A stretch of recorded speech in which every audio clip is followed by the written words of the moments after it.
Rural areas in the United States are in steep decline across the country. They're lagging behind cities, not just economically, but in many key measures of well-being. So what's behind poverty there, and is there a way out? I'm Femi Oke. I'm Malika Bilal, and you're in the stream. Hi, I'm Wally Thurman. I'm an agricultural economist interested in bees, and I'm in the stream. For decades, rural areas in the United States have been struggling to recover from millions of jobs lost in manufacturing, mining and farming. And those jobs continue to disappear after the recession in 2008. When the economy just dropped here, the people were just scattering. They have no idea what to do. They lost their house, they lost their cars, they lost their land, everything. If you drive around here, you'll see cars with license plate tags that say, "Coal keeps the lights on." And there's such a sense of pride of, we were able to provide for the nation.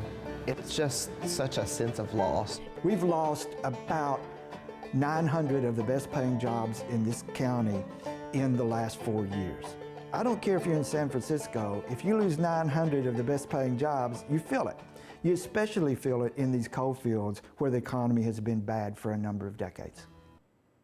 Now today, the rural job market is about 4% smaller than it was 6 years ago.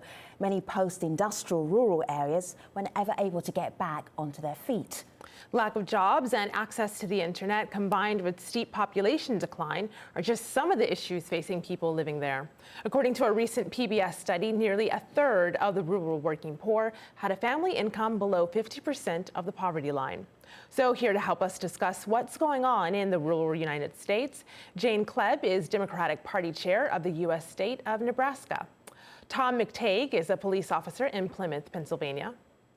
COHN is a professor of history at Miami University. He's also the author of Americans Against the City, Anti-Urbanism in the 20th Century. He joins us from Yellow Springs, Ohio. And Dorothy Grady Scarborough is a community organizer with Mississippians engaged in greener agriculture. Hello, everybody. Good to have you here. All right, so I am thinking rural America.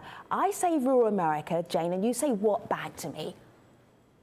I say communities and neighborhoods and places where you can see the stars at night without any air and sound pollution. Very romantic. Tom, what would you say? Rural America, what's that definition for you? You know what, I have to agree with Jane. You know, streets where everybody knows each other, small communities, a main street where you can walk to get anything from an ice cream to a soda. Yeah. That's really what the Northeast used to be.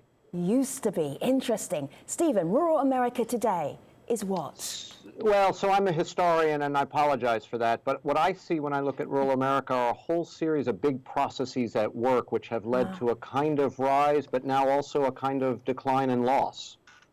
Things like agriculture, things like mining, even small-scale manufacturing. I look out at the landscape, and those are the stories that I see. And in Mississippi, Dorothy, for you, rural America, you would define it in what way? Rural America today is totally different from roughly maybe 15 years ago. There has been decline in job market, educational opportunities, as well as local food system has totally declined. Tom, so it's changes that is not really for the better. Sure. Tom, you took your camera, your phone out today, and you did a little tour of downtown for us. Let me show some of our audience the pictures, and you can talk us through this. This empty lot, where is this in your downtown? That's right on Main Street in Plymouth, at the corner of Carolina Street. Right there was a furniture store, a doctor's office, and further to that building that stood was some storefronts. That, in the past 5 years, was torn down due to decay and due to safety issues, and still hasn't been developed. What's this? So there stands great opportunity on a main street. Building for sale or lease. Yeah. What's this? Yeah, that picture right there, actually, the Borough Council just awarded bid to demolish that, and that was a garment factory. And once the industry left, it had some other things in there that never took off in business, but it's been left to decay. And as you can see, they have it blocked off. Yeah. The building is at a point it's going to fall down. Corner shop, got to be the corner shop. When was this corner shop last opened? Late 90s, easy. Wow. You know, that's right near my house. That was a corner store I went to every day. You know, 50-cent can of soda to candy bars, and it's just sitting there now, and that's probably next on the list to be demolished. So we're looking at this, and it's depressing for you when you're walking around your downtown. What's it like? There is no really downtown anymore. You know, they are really trying to bring it back. The community organizers, a group called Plymouth Alive, a bunch of the business owners that are there currently, do different things throughout the community, trying to bring that life back to the main street, get people to the downtown and spend some money to get the businesses thriving again. But it's been really hard. The town is just really, since the major industry left and the population dropped, the main street has been pretty much let go. So I wanted to share a few thoughts online about what people think when they hear the word or the term rural America. This is one tweet, Markets Disruptor. This is floating around on the internet. What has rural America ever done for us besides grow the food that prevents us from starving to death? So a positive there, though said tongue-in-cheek. But another person, when they think of this part of the United States, they think of technology. This is Austin, who says, the internet is terrible if you're lucky enough to have it. Jane, I wanted to give that tweet to you because, of course, ahead of today's show, we were having a little bit of trouble connecting with you and hoping, fingers crossed, that you stay with us for the entire show. All of you stay with us. But what is it about broadband internet that's lacking in your part of the country? Yeah, I mean, so I live in a small town called Hastings, Nebraska, and it's a small rural town. Nebraska is made up of a bunch of small rural towns, except we have two big cities, Lincoln and Omaha. And if I was actually Skyping in from our farm in Air, Nebraska, or the ranch up in Burwell, Nebraska, there's no way that I would have been able to join you because there is not reliable internet there. So farmers and ranchers in particular, especially those that are really targeting more of the kind of organic and niche markets that more and more consumers want, have a difficult time really expanding the economic opportunities that they could be bringing into their small rural towns. And I know for a fact, you know, we have a public service commission that governs rural broadband and internet in our state, and they have actually given federal rural broadband grants to cities because they claim that the small towns don't apply for them. And I'll just tell you that the small towns often don't know that those grants are available. So, you know, when I hear President Trump or other politicians talking about, you know, rural communities, I often, you know, wonder, like, what are the real kind of nuts and bolts things that we need in rural communities? One of the basics is access to the internet and rural broadband so we can get news, we can expand our market opportunities.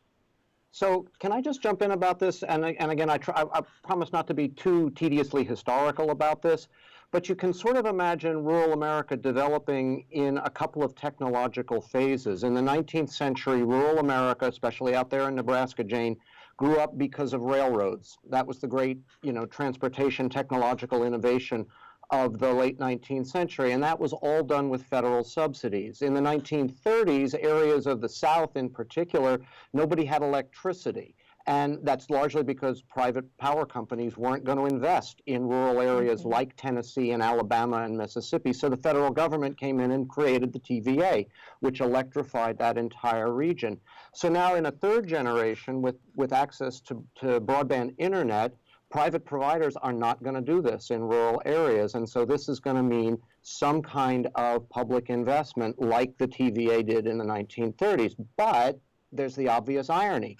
These are places that, and Jane knows this better than I do, that are pretty suspicious of government programs, and so there's, you know, maybe cutting off your nose to spite your face, because without some kind of public intervention, those communities aren't going to get broadband internet from private providers. Dorothy, I'm looking at your internet right now. It's not a great picture, and it's hard to stay with you, but we're going to do it because we really want your perspective. Other than not feeling connected, literally connected, is it jobs that's the biggest issue for you in your neighborhood? The lack of jobs, people leaving? The lack of jobs is one of the main issues that we have. And the population has declined, and we watch it over the years. The population here is roughly about 2,500 people. The city in Bolivar County. That doesn't say a whole lot because that only tells you that the rest of the area is much smaller than we, even Bolivar. All right, so Yeah. Dorothy is a living example here of why the internet is really tricky in some rural areas. I'm wondering, Tom, for you, people leaving and the lack of jobs, is that the most important issue in your town? I mean, really, the jobs is a major issue. We don't have much job creation going on here, and other people talk about the private investment to the federal investment to state investment. One of the problems here is like these towns are really hurting financially. They're laying off workers, so we're laying off workers in the fire departments, the police departments. That's a major issue here as well, and it's probably because people aren't working. We have houses that are for foreclosure all over. Taxes aren't being paid because of that. So the money coming in to help with this is not there anymore. So picking up on what Tom said, Stephen, that people aren't working, here's an idea online. This is actually from an Al Jazeera online producer in Doha. Patrick says, class divides born from an economic system that see working people in rural communities as disposable and with little use in late capitalism is what the reason we see behind this rural-urban divide and why we see the loss of jobs in one sector of the country. Another person picks up on that idea. This is Kampa, and she says, well, that's because the U.S. economy has moved away from the productive towards financing, which is mostly speculative. Care to weigh in on where those jobs went? All right. So that's a whole big package there. So let me try to do this as quickly as I can. So let's think about different kinds of rural America. So when Jane is out in Nebraska, the economy there is and has been largely agricultural. Where Tom is in northeastern Pennsylvania, that was once upon a time anthracite coal mining, which then also in turn generated certain kinds of industries, railroads up in Scranton and whatnot. Down where Dorothy is in the Delta in Mississippi, again, that's agricultural, that's cotton, that's where that economy came from. But in all of these cases, what you've seen, so those are different stories, right, depending on the different kinds of economic foundations that have been there. But in all those cases, what you've seen is a kind of relentless drive towards technological efficiencies. And what that has meant is that you can still produce. The manufacturing economy in this country is still very productive. It just doesn't require as many workers as it used to. The coal mining industry in this country peaked in terms of the number of coal jobs in the 1920s, and it's been declining ever since. So when you have, and so both in agriculture and in extractive industries like timber and mining and in manufacturing economies, those technological efficiencies have meant that you can do more and more with fewer and fewer. And in places where there aren't other kinds of opportunities, the way there are in larger metro regions, this creates a tremendous job squeeze for people in rural America that don't have a lot of other options. Let me just play. How was that? Was that fast enough? Let me just play you something. This is Sean Spicer, he's the White House spokesperson. This was him from earlier on Tuesday of this week. Have a listen to what he said. I think the president wants to continue to and has supported several measures to really restore the coal industry and to bring it back. And then, to touch on the theme of this week, we want to do what we can to really focus on technology, helping our government bring back jobs, create new opportunities for our country, for jobs. We talked about this a couple weeks ago when we talked about workforce development, or it was only a week ago, I guess. But part of it is to make sure that people have the training and the skills that they need. Jane, bringing jobs back, that possible? And that question was posed by a reporter who's from eastern Kentucky, so the sort of Appalachian region. One of the big problems is this kind of myth that the coal industry is going to hit the height that it did, decades ago. And I think, from our perspective, obviously as Democrats, we believe that we have to take the shift to clean energy. But I think if you're a Democrat or Republican or anywhere in between, one, we appreciate obviously the work that the coal industry did and the families that literally gave up their lives to ensure that we had electricity across our country. And we also now know the health risks that are contributed to coal, as well as climate change, which then impacts even states like Nebraska for agriculture. So the shift in the job creation is actually going to come with clean energy. But because I think the Republicans and the Democrats have become so divided on this issue and in their corners on climate change and clean energy and the need to kind of wean off of fossil fuels, that we literally aren't moving forward, which means then our families yet again are in the crosshairs of a government that is incapable of working with each other. The coal jobs are never going to come back at the levels that they were, and nor should they, right? We now know that that's not the best form of energy.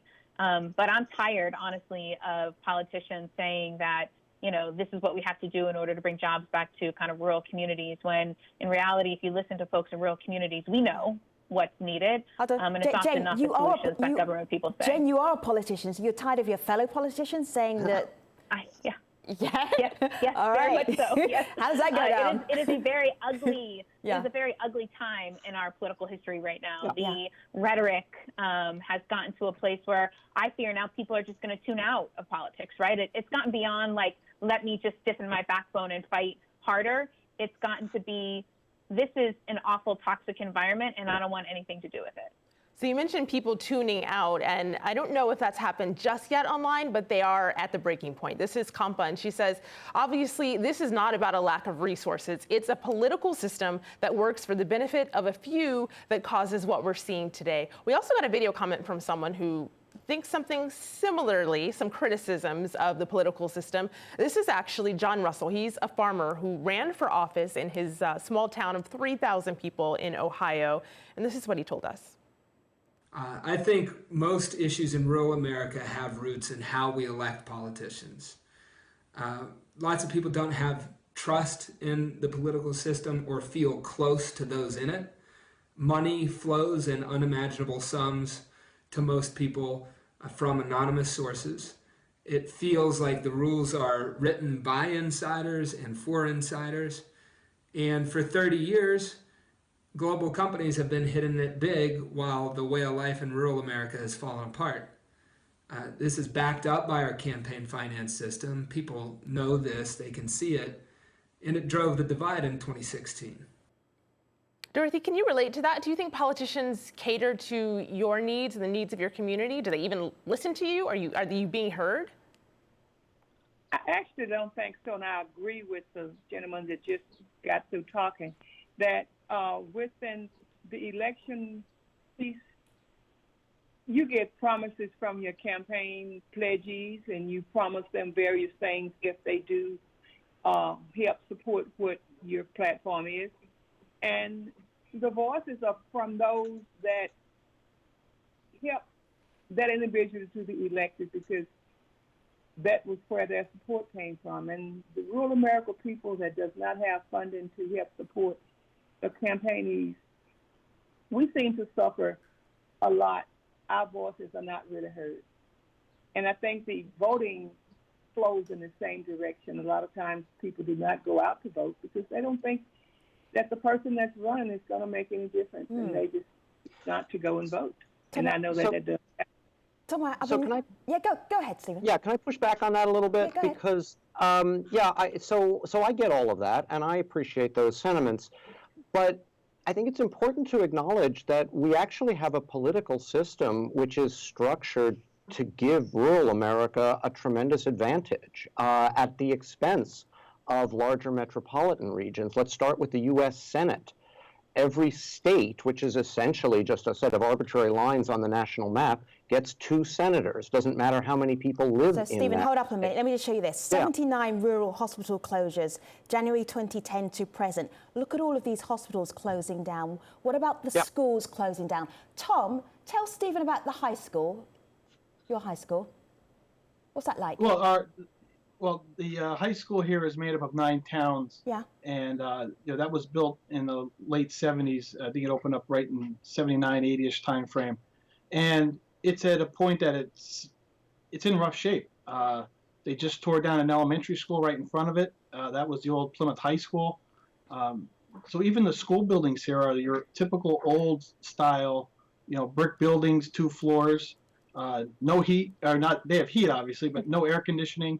That's how education is here in the elementary, middle school level. So what I'm hearing is that Stephen is saying that the rural areas are overrepresented. Yeah. But what are those representatives doing? If Tom is explaining what the state his local high school is in, look at how many hospitals are closed down, the jobs that have left the region. Could it be overrepresented, or could they still be being ignored in rural America? Stephen? So I guess what I mean to say is that the state of Wyoming has 600,000 people, right? Yeah. It's the smallest state in the country. It gets 2 U.S. senators. The state of California has almost 40 million people. Yeah. It gets 2 U.S. senators. So you can sort of look, and that also sort of trickles down to the level of state legislatures as well. Rural America does have a tremendous political advantage, and it always has. Now, whether that's been effective, whether that's been utilized as well as it could be, I can't say. But I don't know that it's fair to say somehow that the politics is altogether stacked against these areas, because I think you could make a case it's quite the contrary. So, Stephen, picking up at that point, and of course it's one that we talked about when we did a show on the Electoral College, and just seeing the proportions, would agree with you there. But there's a sentiment online of people saying, well, politicians are using that to their favor. So this is Kampa. She says, voters went for Trump because of his promises regarding jobs and no more trade agreements. So that's one way to get people to vote for you. But Salty Harum here, who says she has family in rural areas and was from there, that's her handle. These are the people who would be most hurt by the Republican plans to cut welfare and the invasion by big companies such as Walmart. Jane or Tom, I wanted to get you in here on this, because you see the dichotomy here. You see people voting for a party because they're being talked to, but on the other hand, it might be that very party, people online are saying, that will bring further detriment to their communities. Yeah, I mean, from my perspective, I think we have to continue to point out that, in particular, the Republican Party has not lived up to their promises and their commitments to what you would think to rural economies and rural communities, right? I mean, we had a small little town in DeWitt, Nebraska that invented the vice grip.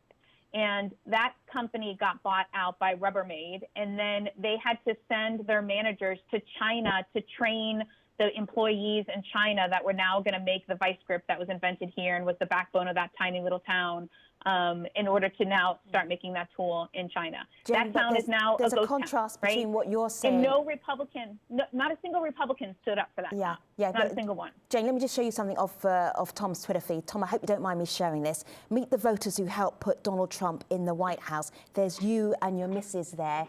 You, I'm guessing, have got a different perspective as to what the Trump administration might be able to do for your area.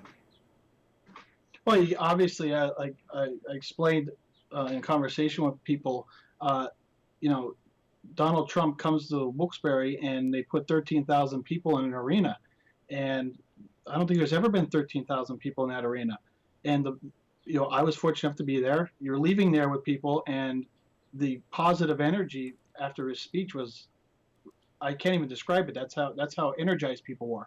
And obviously in Pennsylvania, whatever he said in those rallies, it resonated to the voters, and that's why Donald Trump wins Pennsylvania. Now it's time for Mr. Trump to live up to those campaign promises and bring the jobs back to Pennsylvania, as in every other state. Some fair trade agreements. I mean, that's really what he was saying here. Obviously he said a lot about the coal industry, but maybe coal. Everybody in the Northeast says coal, but maybe that's not the way it's going to go. But there's other things here. I mean, we have a huge Marcellus shale up in the upper Pennsylvania and the New York border. That's some clean energy. Okay, Tom, I'm just going to ask you to take a pause for a moment, because we've got more to talk about, but I'm actually going to take all of our guests online to outerzero.com/stream, outerzero.com/stream, to be continued online with Jane and Tom and Stephen and Dorothy, and hopefully you. See you soon.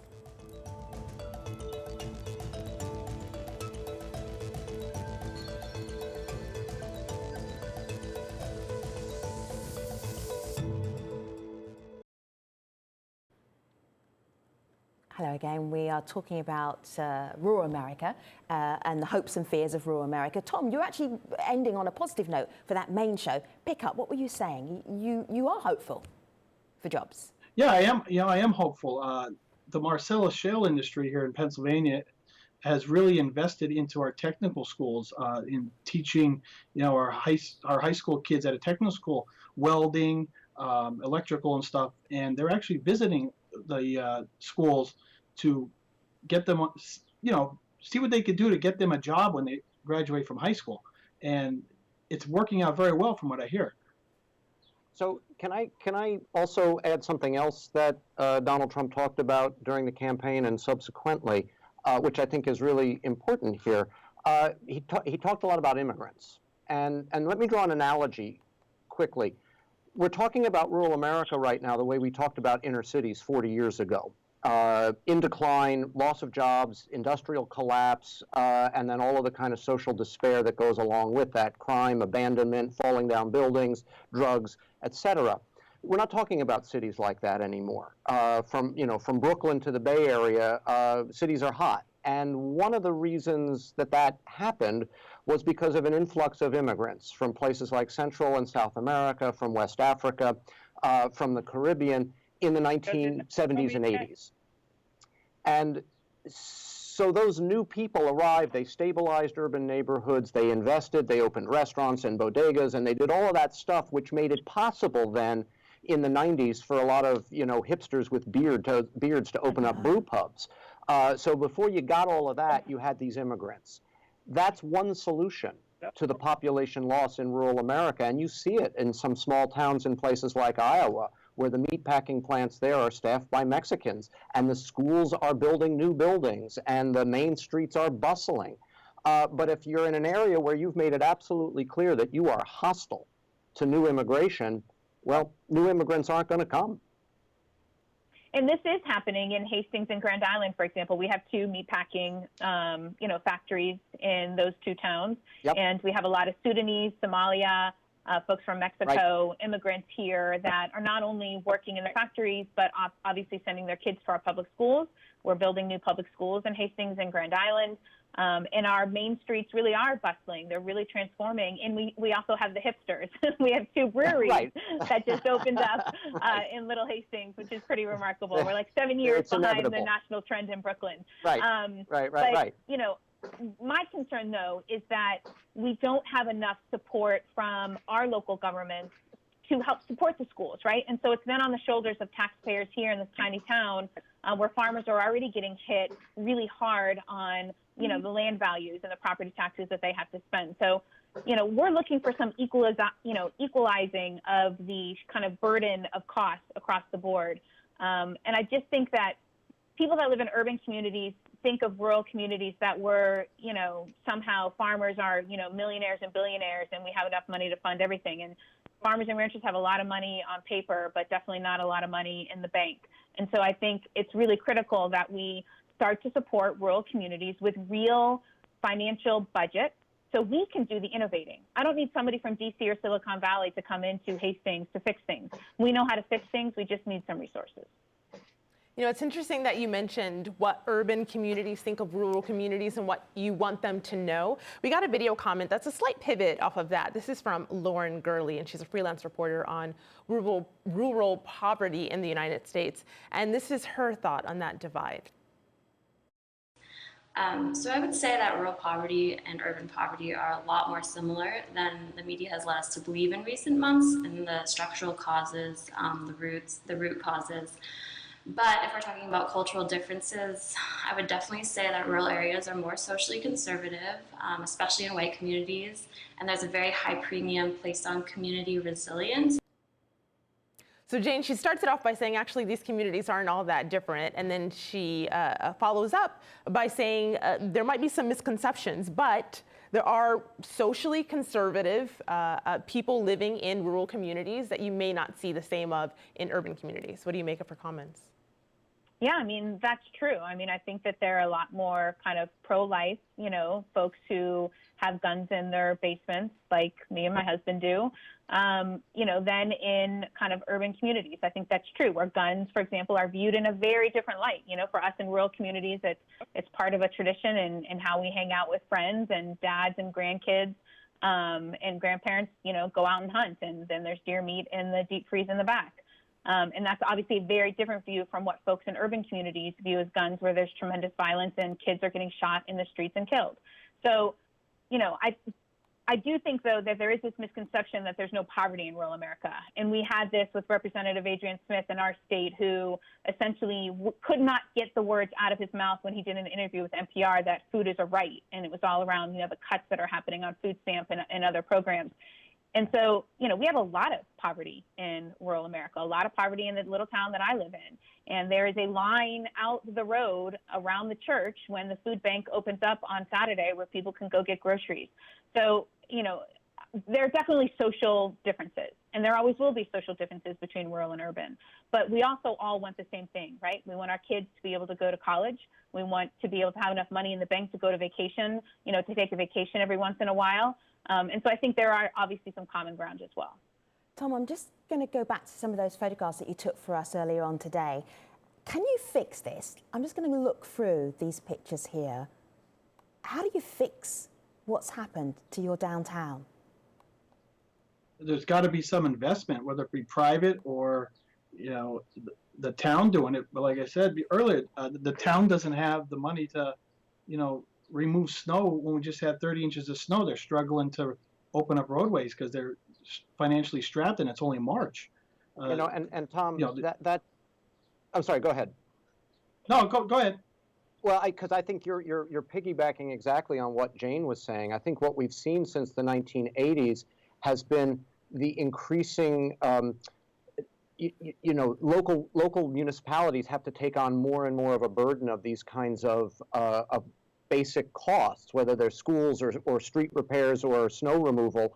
And that's been, a pretty deliberate budget kind of strategy, both at state house levels in places like Harrisburg and also at the national level. And a lot of local communities simply can't afford it. And the way you can afford it, of course, is to spread those financial burdens and obligations around more widely, which we have not been doing. And I think that was the point Jane was making a few moments ago. I'm wondering, Guess, whether this is about policy, this is about politicians, or the fact that there aren't enough Americans in rural America to sway politicians, or just attitude and prejudice, or is it a combination of all of this? If you had to put them in a list, and what would be on the top of the list, would it be attitude? Well, for me, my experience, and I think I'm going to, again, piggyback on something Jane was just talking about. I have experienced in my own work and my own travels a certain level of denial that these problems really do exist, because in fact, parts of rural America have been hurting for a very, very long time. This is not a new story. But I think one of those urban-rural differences is that people in cities would tell you absolutely. We have neighborhoods that are desperately poor and in really bad shape. And in rural America, they don't want to quite say that out loud. And I think, first step to solving a problem is admitting you've got one. Dorothy? Yeah, I think a lot of that reasons, too, is because a lot of our families have been in these same communities for over 100 years, right? Yeah. So if you say that your town's in bad shape, it's like slapping your great-grandfather who homesteaded the land that you're still, growing cattle on. So it's difficult, I think, for rural communities to kind of admit that there is some gap. On the other hand, we're very aware that a lot of buildings on our streets do need help. And then, I work a lot with farmers and ranchers who are battling pipelines that are going to risk, their property rights. And so, we're waiting for some politicians to stand up and say they're going to be on the side of the farmers and the ranchers rather than the big oil companies, because they don't want this pipeline to risk their farm and ranch so a pipeline company can get their product off to the export market. I feel like, we're looking for politicians who actually really give a damn about rural America and don't see us as some like zoo creature to look at, but instead look at us as like whole families who do need some help and some partnership with our government. Sure. I'm just wondering, historian, if you could do a little bit of prognostication based on your history studies 30 years from now, will we have rural America? So yeah, almost, yeah, that it's, and again, let's think about different kinds of rural America, right? What Jane's talking about in Nebraska is very, very different than, let's say, a place like, Jackson Hole, Wyoming, which is also rural, but is a playground for the rich and wealthy. So I think what you'll see in some areas is that, well, and I'm looking at Tom now, because just south of where he is, the Lehigh River Valley, I think there are more people now employed in the tourist industry there than in mining by a long shot. Beautiful part of the country. You know, it's a great place to visit. And I think certain of those kinds of areas are going to develop that sort of an economy. I think if Dorothy, were to talk a little bit more about what she's doing with farmers in Mississippi, I do think that if people begin to look at the food production systems, you might see a return to smaller scale farming, at least in certain parts of the country, and that would in turn reinvigorate some of these rural communities. So I think it's there, but I think the headwinds are pretty stiff, and I think Jane is right that unless we recognize that these communities can't really solve this on their own with the resources they have on their street, but we have to invest more broadly and widely. And I guess I would have to say that the budget currently being looked at in Washington right now that came out of the White House would be a disaster, almost without exception, to these parts of the country and to the people living there. All right. Guess we cannot talk about rural America in all its diversity in one program, but thank you very much for getting us started. Jane and Tom and Stephen and Dorothy, we had to move on to the phone so that we could still have her in the conversation. Thank you so much. We'll be back to be continued. Take care, everybody.